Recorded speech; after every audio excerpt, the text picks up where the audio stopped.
A Circle Sewn with Fate. Paths of Salt. At the end of last year, the Grendel were rebuffed from Redoubt after a failed attempt to seize the port of Elos. In their wake came the Children of Rex, likewise keen to attack Elos and likewise rebuffed, despite unexpected support from Marcher malcontents. During the winter solstice, Imperial heroes faced a second serious attack by the servants of the Mistress of Rex, when they sought to devastate the spires of Viston with supernatural power drawn from the Ribbon of Salt. The Empire prevailed for the most part, but the Gaia Coven was still able to smite Redoubt with magical storms. How much worse it might have been had they managed to achieve their full ambition does not bear thinking about. As well as mostly thwarting the children's magical aims, the Empire also scattered a gathering of traitors, although only one is truly accounted for. Habanar of Hedrasan is dead, but the other four survived the Imperial assault and left the battlefield with their entourage.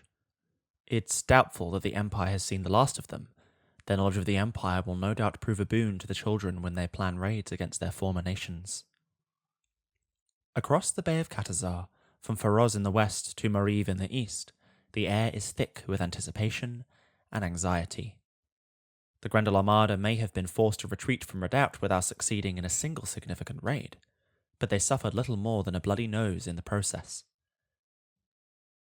The Children of Rex may have been stopped from devastating Elos and Vistern, from unleashing the Ribbon of Salt, but their navy and the many pirate fleets that support it remain at large.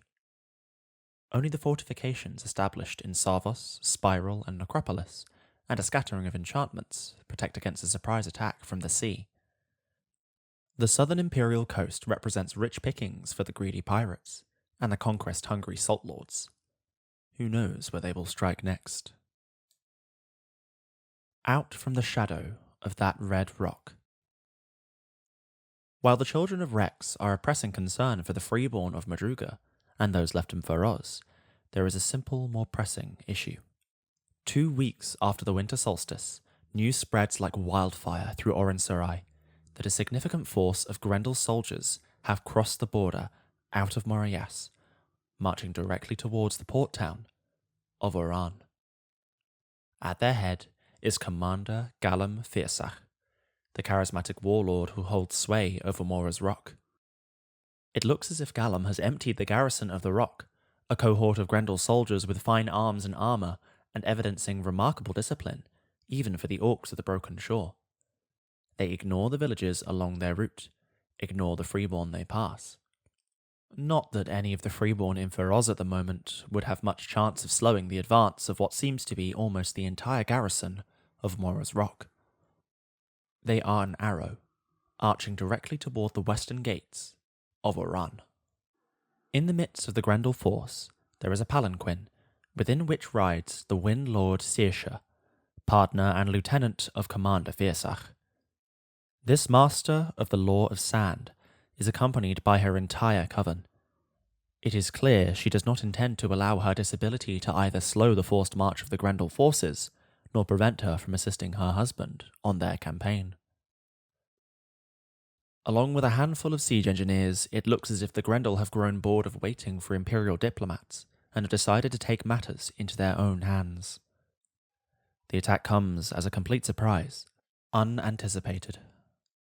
The expectation is that the Grendel at Marias would stay there until either the Empire removed them or the Grendel came to collect them. Indeed, their movement spreads a real fear that the navies of the Salt Lords may plan to attack Oran Sarai at any moment. Then, the situation becomes even worse. Racing the Storm. The gathered storm, the ramshackle naval force raised by the Children of Rex, is spotted sailing south from Madruga on wings of rain and thunder. Guiding the way is the newborn Storm's Child, a former Grendel vessel that now serves as flagship, a stolen figurehead shining balefully at its prow.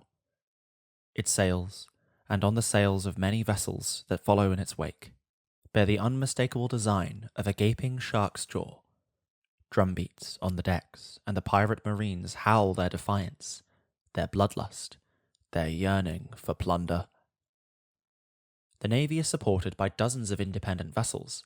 It seems a significant part of the Children of Rek's strength has gathered here to feast on Iran, to steal the wealth they assume the wicked governor Rahab left behind when he died. They are likely misinformed. Rahab has left no trove in Iran, but there are plenty of other reasons to ravage the coast here. Supplies sent to support the people of Iran as they try to rebuild their lives, for a start. And the people of Iran themselves are a commodity to the Children of Rex. Slave or sacrifice, they are little more than loot to be claimed by the cruel pirates.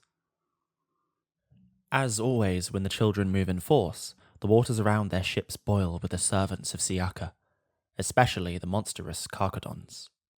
As well as the smaller heralds, it seems that the High Priestess Shivran has been granted the service of one of her mistress's mighty guardians, a terrible hybrid of armoured turtle and predatory drake, the size of a fishing boat that seems equally at home at land or sea.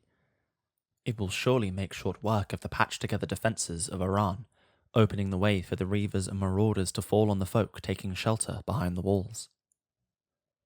Lightning marches across the eastern horizon, and terror sweeps through the people of Iran. They are ill-equipped to endure what is to come, poorly armed and armoured, with a skeletal garrison of freeborn veterans to try and hold back the tempest tide that threatens to break across them. There is little doubt that this force will not only devastate Iran, but should they choose to do so, they could make significant headway towards conquering Oransari in the name of their goddess. It is clear Iran is doomed, but the only question is, who will reach the town first? Desperation. The limited garrison of Oran scrabbles to prepare for the oncoming attack, sending desperate messages west to Segura. A small band of courageous youths set out to cross the Scorio to navigate the Sirok Bayou and try to get help from Khazar. They dare not travel by sea with the gathered storm spreading south along the coast.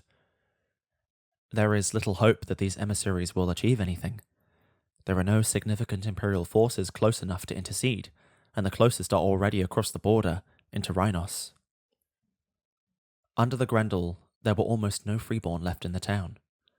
Since its liberation, a small number have returned and tried to pick up the frayed threads of their lives. Some of these citizens of Oran flee southeast towards Arafias. They dare not take the road to Lux Springs, with the Grendel force sweeping east across the grasslands. They see little advantage in fleeing south to Fort Agenta, reasoning that the Children of Rex will simply follow them. They gather their possessions as swiftly as they can and set off on foot across the grasslands. Most decide to remain behind. They have fled once, and they have little heart for fleeing again. Many have simply had enough of being pushed and pulled this way and that between Grendel and pirates and imperial politicians. There are refugees, here from the Corsair families and the Khazar Straits, eager for vengeance against the orcs and marauders who seem bent on pillaging Oran once again. They seek restitution for all they have lost. Between the destruction of Shenterim and the rise of the Children of Rex, they have nothing left to lose. While they don their bravest faces, nobody is foolish enough to believe that any of this will make a difference.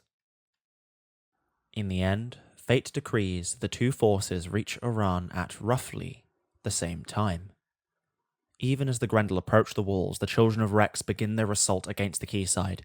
Ships disgorge dozens of bloodthirsty pirates, human and orc alike, as the Carcadons and Tempest drag themselves out of the waters of the bay to wreak their own destruction on the town and its defenders. Thunder rumbles, lightning slaps the horizon, and a downpour begins. For their part, the Grendel barely pause.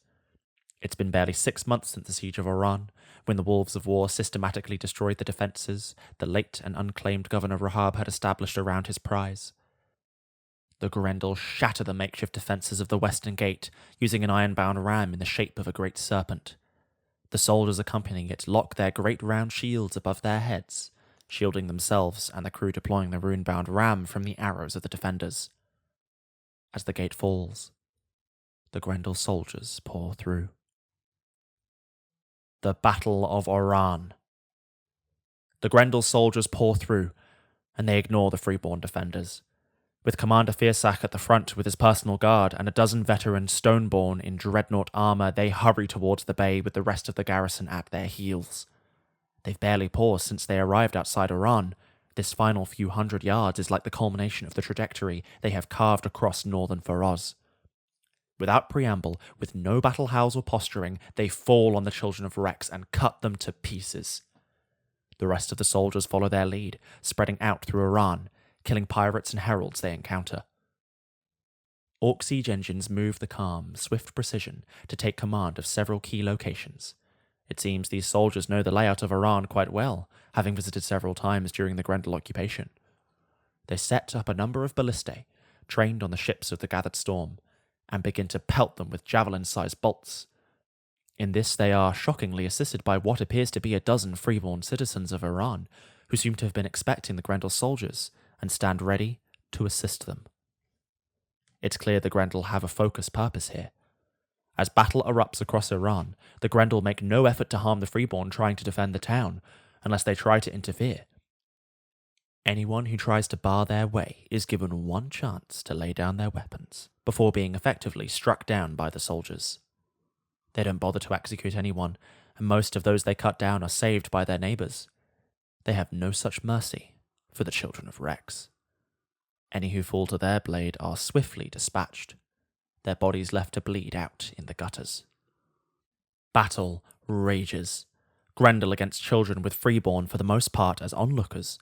The soldiers of Mora's Rock are supremely disciplined, even for Grendel, and many of them are older veterans of campaigns across the Empire and beyond.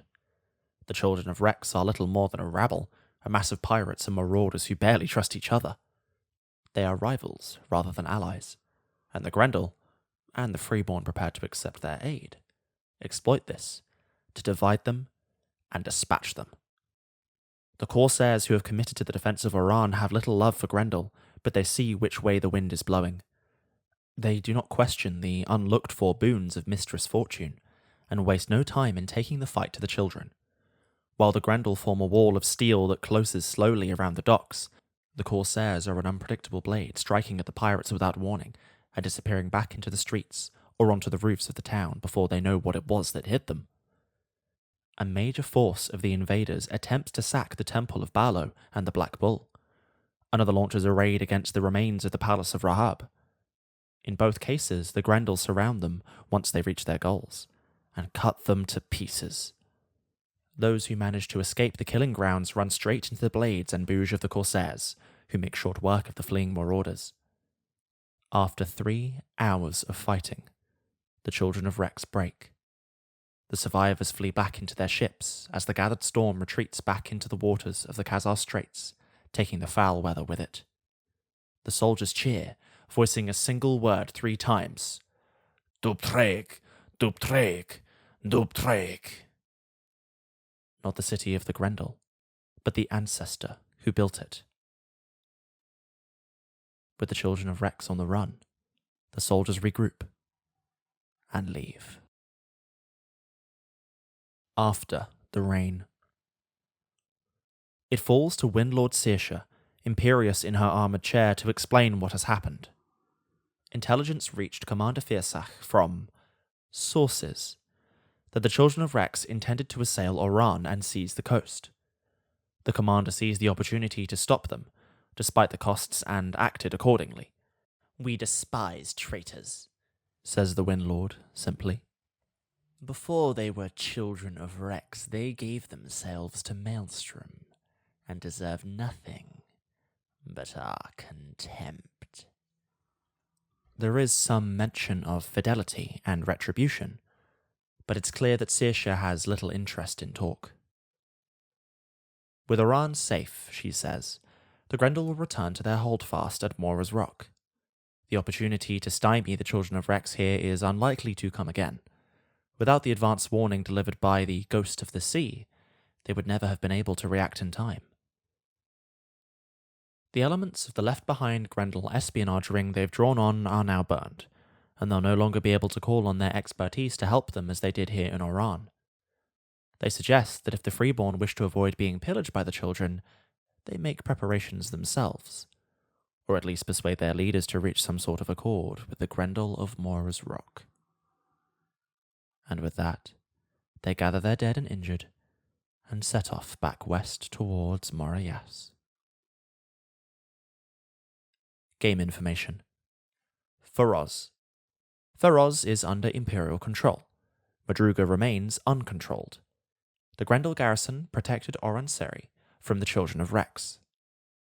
There has been no change in control of Feroz and Madruga. The Empire controls 3 regions of Madruga, 1 is controlled by the Children of Rex, and 3 are uncontrolled. 4 are needed to control the territory. In Feroz, the Empire holds 3 regions, and thus controls the territory, but the Children of Rex and the Grendel still hold 1 region apiece.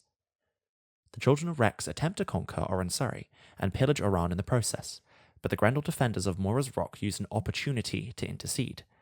While they have no love for the Freeborn, the commander of the garrison and many of her soldiers appear to have a personal dislike for the Children of Rex. Part of the reason they were able to reach Oran in time was information from a Grendel agent, but they also received assistance from the espionage ring that is apparently still active in the territory. While some of its agents have been revealed, the rest remain in hiding. Commander Firsach has indicated that he is prepared to accept a winged messenger from representatives of the Empire. His partner, Windlord Saoirse, could be communicated with in the same way.